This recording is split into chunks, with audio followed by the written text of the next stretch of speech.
Tante Yvonne et les cagoulards, Rachel Priceborg. Parfois, quand Tante Yvonne prenait la plume pour raconter ce qu'elle voyait et ce qu'elle pensait, c'était pour dénoncer ce qui allait de travers dans la société, surtout dans la manière dont les dirigeants menaient le pays. Au lieu de voir dans le travail de Tante Yvonne un encouragement à mieux faire, les hommes qui dirigeaient le pays prenaient alors ombrage de ces articles et menaçaient des pires atrocités. Malgré tout, pour Tante Yvonne, la plume était une arme imparable, une arme fatale.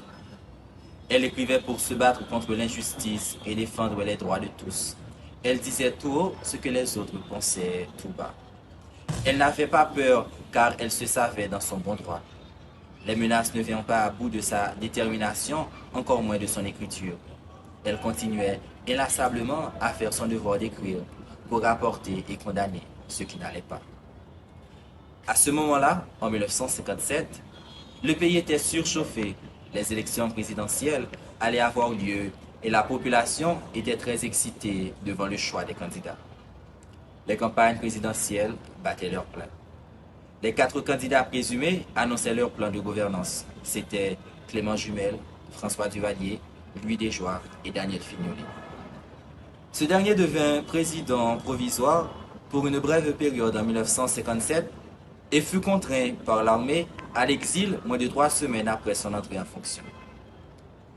À la suite de la destitution de Daniel Fignolet, le général Antonio Drazibul Quebro, que beaucoup appelaient Général Thompson, à cause de la marque de sa mitraillette qu'il utilisait pour effrayer et tuer ceux qu'il considérait comme ses ennemis, forma le 14 juin 1957 un conseil militaire de gouvernement qu'il présida.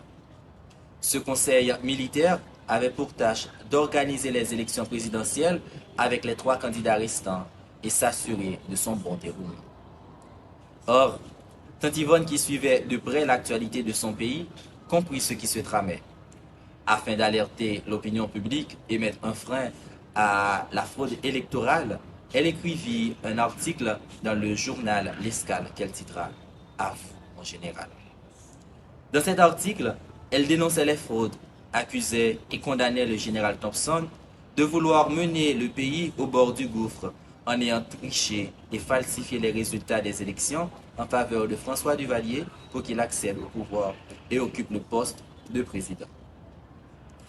Pauvre Tante Yvonne, en défendant son pays, elle ne savait pas qu'elle avait ouvert la cage au lion, qu'elle allait faire pleuvoir sur elle une pluie de vengeance torrentielle.